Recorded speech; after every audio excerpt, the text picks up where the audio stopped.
Hello there, Sully here, the retired tanker yanker. Welcome to Transitions. Please hit that subscribe button if you haven't already, and if you're new to the channel, welcome. If you're already a subscriber, thank you for your support, and consider becoming a patron. I do have a Patreon page. If I get enough support, and this becomes a money-making proposition for me, I'll probably start looking into getting merch. T-shirts, mugs, things like that. And, you know, if it gets to that point where I can afford it, I'll be doing giveaways. But for now, I'm poor and broke, and I can't do that. Okay, the topic of today's video is called Dealing with the Public and with the Authorities. If you're going to call yourself a professional driver, then you have to walk that walk. How you deal with the public will make your job either easy or hard. A little patience and compassion will go a long way. And if someone is giving you a hard time, giving it back to them is absolutely the wrong thing to do. I'm always looking for ideas, and if you have any, feel free to drop a comment. I'll do what I can to address those comments. Now, a big part of trucking is dealing with people. How you deal with people can make your job easy, or it can make your job hard. Let's face it, people have bad days. I've had them, you've had them, we've all had them. But laying your problems on other people will not solve them. Yeah, it's okay to get angry, but make sure you direct that anger in the right direction. And if someone else is having a bad day and they lay it on you, just don't take it personally. If they cross the line, there are things you can do. If you feel that you're being disrespected, try to get it documented. If you can, record the incident on video or at least audio and show it to the person in charge of the facility. If you can't do that, at least get as much information as you can. Because even if you're not recording, they might be. They have a security camera somewhere that could catch the incident. And another thing you have to remember that these people don't always tell the truth. Imagine that. Liars in the trucking business. Now, I recall an incident that happened when I was a driver for Atkinson Freight Lines. I was picking up a load, and the scheduled pickup time was 1300. I arrived spot on. The security guard informed me that my scheduled pickup time was 1500. He told me that I could drop my trailer and wait outside. So I did that, but I also covered my ass. I called my dispatcher, and he said, just get the guy's name. So on my way out, I said, my dispatcher, just for the sake, my dispatcher needs your name. He gave me the first name, and as it turned out, it wasn't his real first name anyway.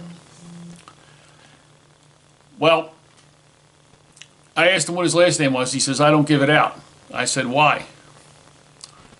He said, for privacy.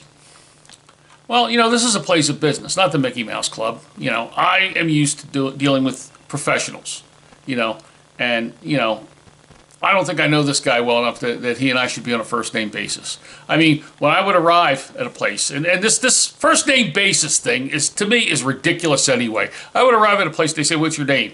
Sullivan. And they say, what's your last name? I just told you, Sullivan. He says, well, most people just give their first name. I said, okay, my first name, Mr. Firm, maybe a little edgy, but that's the respect that I would give this person, and that's the respect that I would expect in return. But he took offense to me making that Mickey Mouse Club comment. You know, if you're a professional, act like one. Well, I drove my trailer, pulled out, went and waited, came back in at 1500, and there was another security guard there, and he started giving me grief and saying, your loads are never ready until 3 p.m. Look, I have it written down here. I said, well, that's the information I have, and it was based on an email that we received. And he just began yelling and screaming and getting in my face. So I said, look, I really don't care. I was told to be here at this time. We have an email saying I was told to be here at this time. I arrived at this time. You said the load wasn't ready. Okay, that's a detention situation. I get paid for my time. So I just up and left.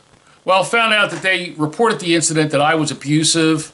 The first security guard wrote a report saying that I was yelling and abusive and threatening and used profanity. And of course, our safety director didn't buy it for a minute. But, you know, What do you expect? These security guards, they're minimum wage people. They're not professionals. Some of these guys are so stupid they couldn't flip a burger if you wrote the directions on the back of the spatula.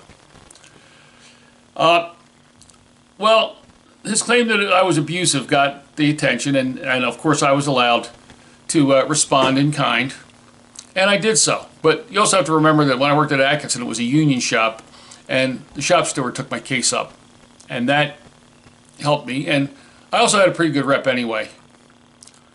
But you have to understand that that wasn't the first time that something like that happened, and it's not the last time that something like that happened. These things happen. And what it did, though, was harm my reputation.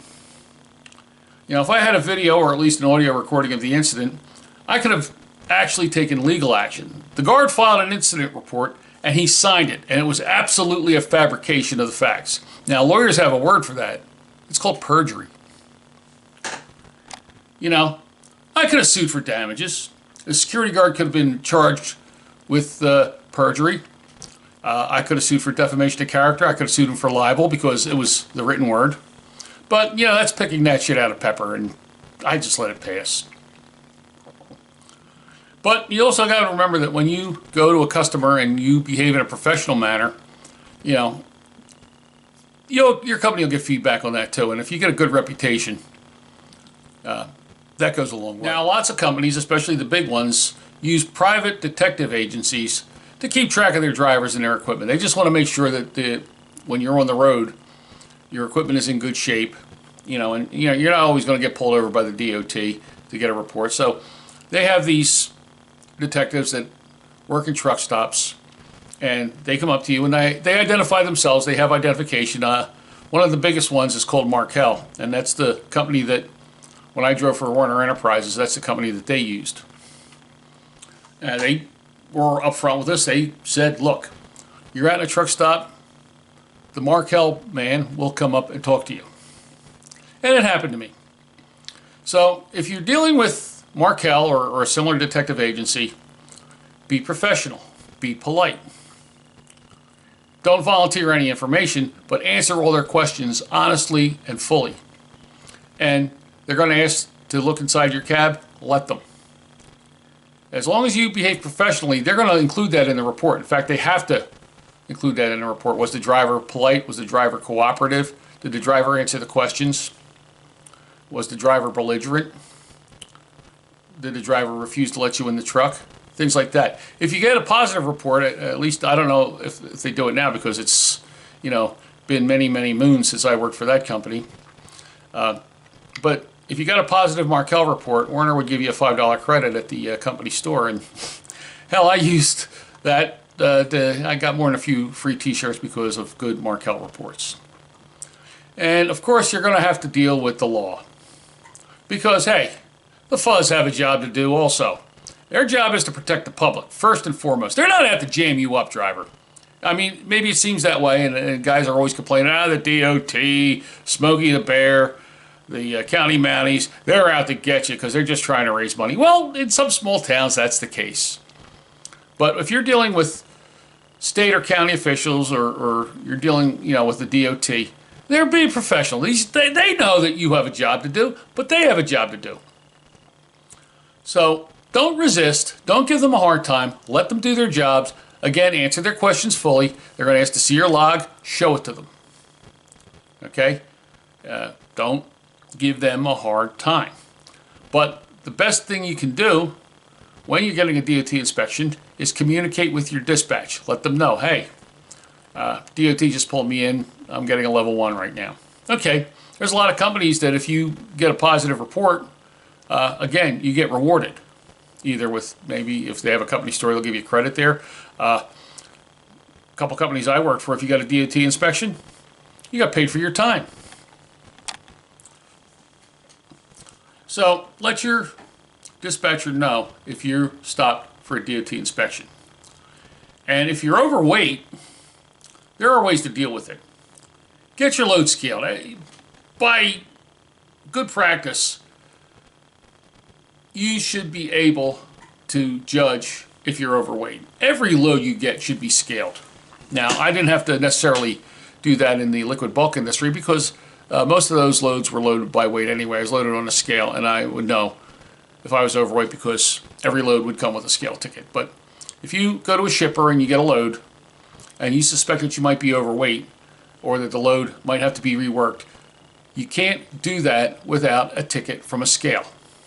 So go to the nearest CAT scale, get your load scaled, and if you're overweight or if you can't get your load legal, the load's going to have to be either cut or reworked. But no shipper is going to do that unless you bring a scale ticket to them and show them, hey, look, I'm overweight, or I can't get legal on this. It has to be reworked. It has to be cut. Now, there are some places where they are just absolutely inept. They just don't know how to load trailers. And I was on a load one time, this again was when I was working for Atkinson Freight Lines, that the load had to be reworked 5 times. Now, part of it was the fault of the trailers that Atkinson used. We used to have these old strict trailers, we called them lead sleds. And the kingpin was so far forward that in order to get the axles legal with the bridge law, we could only have them no further back than the 7th hole. Now, when I took the load back to get reworked, the guy says, oh, you got to slide your tandems. I said, I can't. They're back as far as they can legally be. So they had to rework the load. They made some phone calls and they said, just rework the load. Now, all they had to do was take product that was in the rear, move it to the front of the trailer, stagger that load, and then put the later stuff more in the back. But that's the one thing they didn't do. I mentioned that one time. I said, try putting this heavier stuff to the front and stagger it. I explained that to the guy who was loading. He says, relax, I'll take care of it. You'll be fine. Well, after my 5th time at the CAT scale, I was out of hours. So I called safety and they said, look, tomorrow's Saturday, run it. If you get a ticket, the shipper's going to pay it. And he paid me for all my time, and it was my full 14 hours, and they paid me an hourly rate, and after 8 they made it time and a half, and that entire bill plus a bill for the truck was charged back to the shipper. And after that incident, we had no more problems with that shipper because they realized that they meant business. But make sure, A, that you're professional, B, that you don't get angry with these people, and if you do get angry, try to control how you express yourself. But just don't get upset. Remember that the law is on your side. If you're overweight and you have proof, you take it back to the shipper, the burden is on them. And if they don't want to work with you, then the fine is going to be on them. Now, I'm going to say this again. If you call yourself a professional, be a professional. If you talk the talk, walk the walk. My favorite U.S. president was Theodore Roosevelt, and he was very fond of saying that he liked the old West African proverb, speak softly and carry a big stick. Well, your big stick will be your reputation. And if you have a good one, make sure that that reputation is sound, your big stick is sound, you'll go a long way. But if you get really, really moody and pissy and bitchy and moany simply because you have to deal with somebody and you're having a bad day, people are going to take notice of that and they're just going to give you a hard time right back. So, if you're having a bad day, deal with it. Be a professional. Thanks for watching this video. And if you like it, hit that like button and hit that subscribe button if you haven't done so already.